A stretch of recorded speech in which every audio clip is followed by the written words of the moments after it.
First step of preparing for tryouts, make sure you know what is being asked for.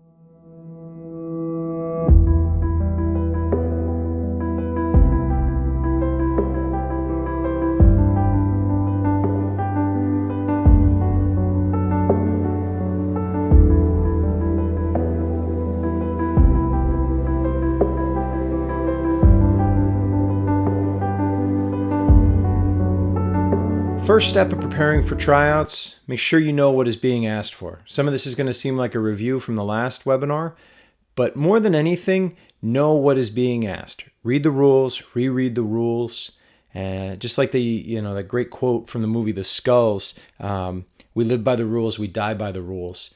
And you'd be surprised what's in there or what's not in there that allows you a little bit of room or that are no-goes that can either help or hinder your success.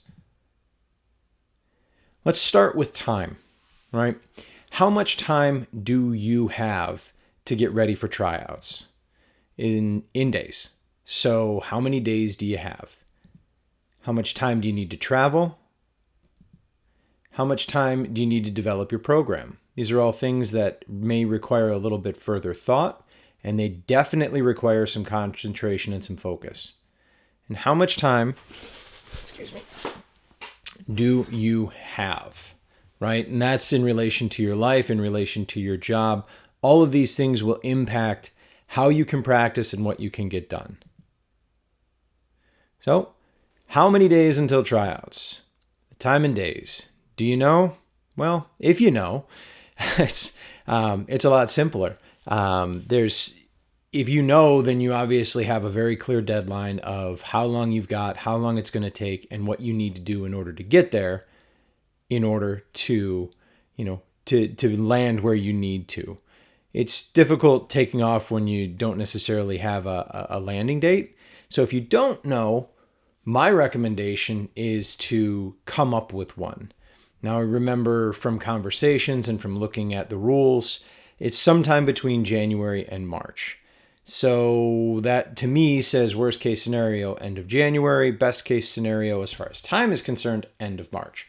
I would shoot for the middle. So when I'm, thinking that through, I would look at what is smack dab between now and then, and we're looking at right around 60 days.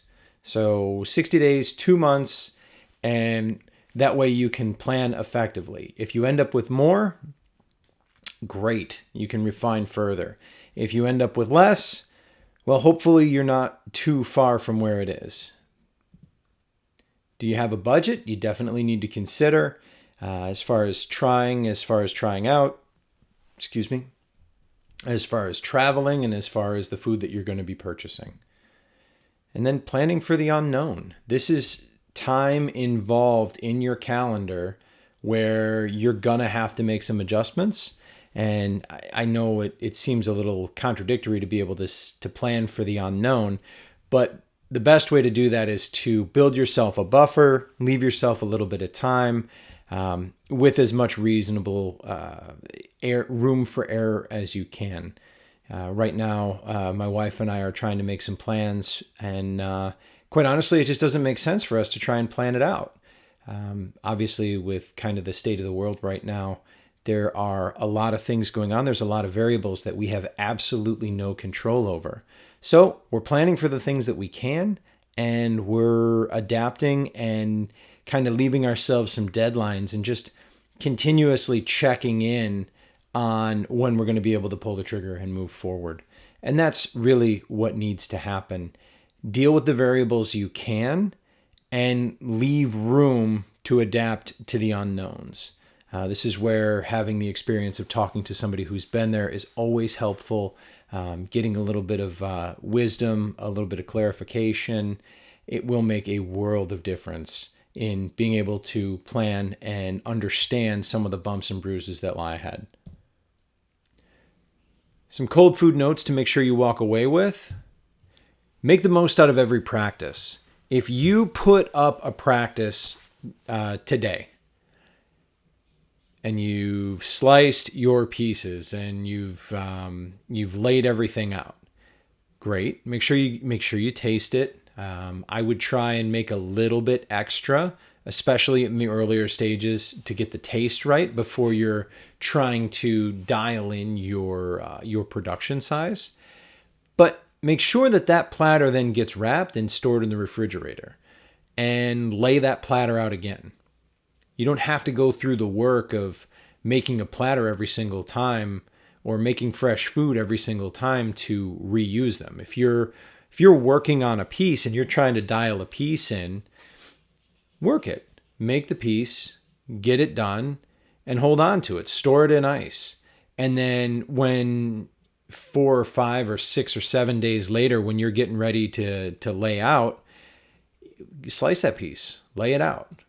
If it's a little funky, it's a little funky, but get the most out of that piece. Use it, taste it after it's fresh, but use it in order to get your platter laid out, in order to make sure that all of your stuff works together. Recycle, reuse that stuff as much as you can. And then if you've got stuff that's sliced and on a platter and you're still not 100% sold on the layout of it and you haven't produced a new run yet, lay everything out on silicone mats and freeze it. Keep it in the freezer, keep it frozen. Work, and then work from there. It's not the most beautiful, and you certainly wouldn't show anybody those pictures, but you can take the opportunity to save yourself some time and use those pieces to relay out, to rework some of the finer aspects of things, because you don't always have to start from zero. Do everything possible to get the first practice up and on schedule. If you have a deadline, if you set yourself up for your first practice, that deadline is very important for a multitude of reasons. It's extremely important to know where you're at. It's extremely important to have your version 1.0 done and behind you. It's a big milestone for getting that first practice up. Once that first practice is up, then you can evolve and you can head in a particular direction, and you know where your foundation is in order to move forward. If you're holding off and you're holding back, trying to make it perfect and trying to make it better, you're delaying your actual progress, especially when it comes to that first run, especially when it comes to that first practice. Set a schedule date, get it on the calendar, and then do everything possible to get there. Don't wait and hold off and try and make your pieces perfect in order to get there, because then you're never going to get your first practice done. Hold yourself to that. And then don't be ashamed of it. Just get it up. Share the work with the people that you need to share it with in order to get better. Take your pictures, get the information that you need, and then use that as a baseline for moving forward. You need to do that sooner than later, especially when you have potentially less than 2 months in order to create a program. Don't aim for perfection in the beginning. Aiming for perfection in the beginning is always a mistake. You're never going to find it. What ends up happening is then you keep spinning your wheels and keep trying to make it more perfect, and you keep trying to make it better.